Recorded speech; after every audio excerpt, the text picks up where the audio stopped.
Senang banget, alhamdulillah bersyukur. Wow,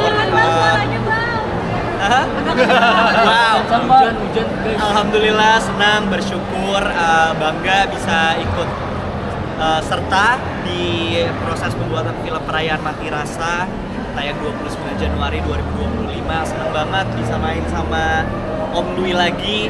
Senang untuk pertama kalinya bisa main bareng sama Bang Randi, sama Devano, sama Dul, bikin band beneran juga, dan emang beneran ngebawain lagu-lagunya band di film Midnight Serenade secara langsung. Happy banget. Apa sih yang lo pelajarin gitu selama jadi produser? Terus kan katanya lo bilang ini pertama kali kan ya Iya. gitu.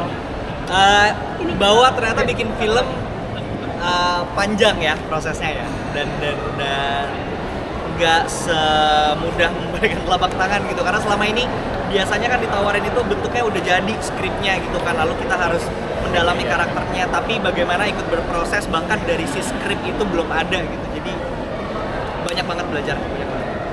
Penyesuaian jadi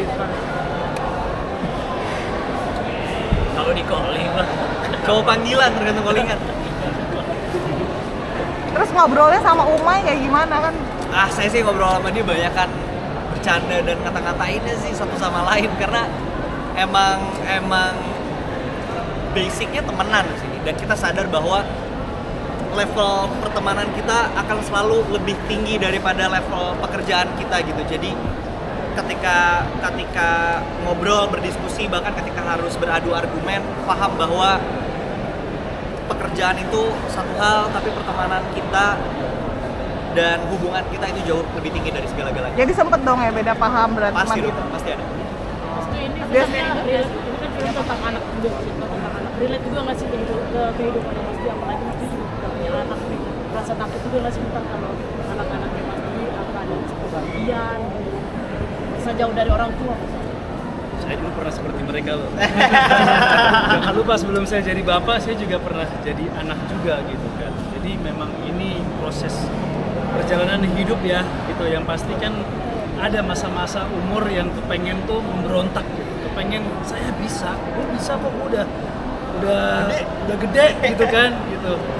Ya tapi kan itu proses pembelajaran semua manusia untuk menjadi lebih bijaksana gitu. Semakin tua punya anak, ya hidup itu berputar siklusnya gitu kan. Tapi dengan apa ya, perayaan Mati Rasa ini semua rasa itu perlu kita rayakan gitu kan.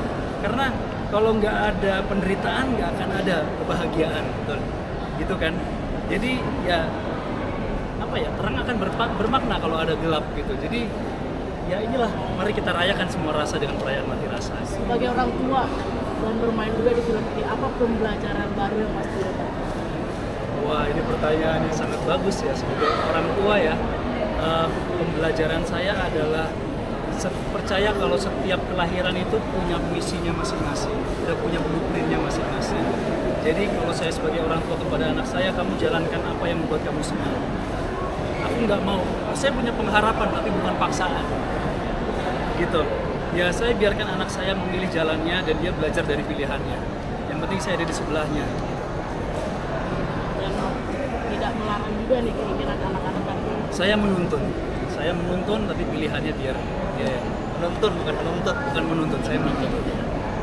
Iqbal ya kan pernah kali jadi produser juga ya, apakah jadi lebih nyaman dan apa tuh kalau milih balik layar dibanding untuk main live gitu? Saya melakukan apa yang di bayangan saya menyenangkan, karena kalau enggak menyenangkan di bayangan saya nggak akan melakukan. Jadi ada kemungkinan nih untuk terus menjadi ikutan proses gitu ya di balik layar, tapi nggak juga tiba-tiba stop gitu akhirnya ada di depan layar. Saya ikutin arus lautnya aja di bawah, ombak laut. Ada. Boleh ceritain dong Midnight Serenade itu kayak gimana sih, maksudnya akhirnya bisa sama Devano, sama Dul, sama Randi juga. Saya bangga banget di film Perayaan Mati Rasa ini saya bisa bersatu padu jadi sebuah grup musik, sebuah regu yang benar-benar mantap banget ya. Ada Bang Randi, regu anak muda ya. Yeay, benar. Harusnya tadi pertanyaan soal orang tua ini ditanya juga, dia orang tua. Oh iya, berarti benar, bisa. benar. Ini bisa jadi stand in bapaknya Ian. Drummer iya kan? Drummer, gue main bass, Devano frontman, vokal, Dul Jailani sebagai gitar, menulis lagu juga. Ini teman-teman kawan kecil sebenarnya. Kita udah kenal udah lama. Gue sih bangga, nggak tahu kalau kalian gimana. Bangga dong. Akan diseriusin Taunya gue juga. doang, mereka kayak bangga bisa. Akan diseriusin juga nggak sih nih bandnya? Kita semua tergantung Dul Jailani kalau Iya, gitu.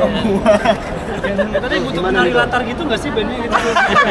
Dari dulu sudah gimana nih lu bikin lagu akhirnya bisa dinikmatin juga persiapannya atau gimana?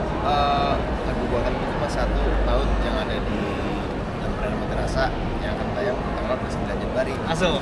Sisanya cuma bareng-bareng ya. Tapi saya senang banget gitu. Maksudnya dalam proses workshop saat kita berempat ngeband, saya senang banget karena semuanya menunjukkan ketulusan di situ. Yang saya harap akhirnya juga terdeliver di filmnya. Gitu. Jadi semangatnya, gundah gulananya, mati rasanya itu yang saya harap bisa terdeliver nanti tanggal 29 Januari di bioskop. Ya itu tantangan tersendiri nggak sih itu bikin lagu apa juga? Untungnya saya suka jadi nggak ada tantangan nggak ada. Tapi cukup singkat atau lagu ini bikin sendiri persiapannya dan prosesnya cukup singkat lah. Prosesnya 2 bulan kali ya.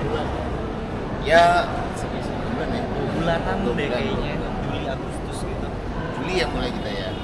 Tapi kalau buat saya juga yang menarik selain Dul ikut serta menulis lagu gitu ya, bagaimana kalau teman-teman perhatikan lebih dengan seksama, ada transformasi juga di delivery vokalnya seorang Devano Danendras yang buat saya harus disampaikan dan harus diapresiasi lebih karena Devano bekerja sangat keras untuk akhirnya bisa menjadi frontman-nya Midnight Serenade ya, Dev? Ya, itu suatu perbedaan antara Devano yang soloist dan di Midnight Serenade aja sih, karena pun ini juga ada di dalam sebuah film di mana kita memang harus membedakan di mana karakter yang asli dan juga karakter di film gitu. Jadi kayaknya suatu apa ya, kayak kesenangan juga buat aku sendiri untuk bisa membedakan Devano dan Ray Alfian. Mas Kamu Randi, gimana Mas Dwi, cara ngebedainnya? Mungkin kan film ini banyak yang notice kayak beratnya menjadi anak pertama, tapi yang pengen saya bahas Mas Randi sama Mas Dwi sudah punya anak, berat nggak menjadi orang tua? Ya balik lagi dari film ini juga seperti kata-kata yang tadi itu benar banget, menuntut bukan menuntut. Itu buat saya sebagai di sini kan saya ngerasain dari 2 side nih gitu, ketika memposisikan jadi anak. Ternyata memang kita, apalagi anak pertama itu memang tugasnya cukup berat karena dia yang berjuang duluan di keluarga, kayak terbentur-bentur duluan untuk ngasih tahu nanti ke adiknya bahwa jalan yang ini tuh ternyata rumit, lebih baik jalan yang ini. Jadi seorang kakak tuh juga berkorban untuk terbentur duluan lah kayak gitu. Nah, tapi ketika satu sisi ngelihat point of view dari orang tua, emang ada benernya ya, kita nggak bisa ngasih ekspektasi yang gimana-gimana karena anak-anak pertama itu tuh pengen coba hal, semuanya pengen dia coba dulu. Jadi kita benar-benar harus nuntun di sampingnya terus dan pastikan bahwa dia nggak jatuh ke jurang terlalu dalam atau gimana, kita sekedar ingetin dan nuntun kayak gitu. Mungkin Mas Dwi berat nggak menjadi seorang orang tua? Wah, berat apa nggak jadi seorang orang tua? Jadi seorang orang tua itu sih yang nggak mungkin kita nggak punya masalah, pasti beban itu pasti ada.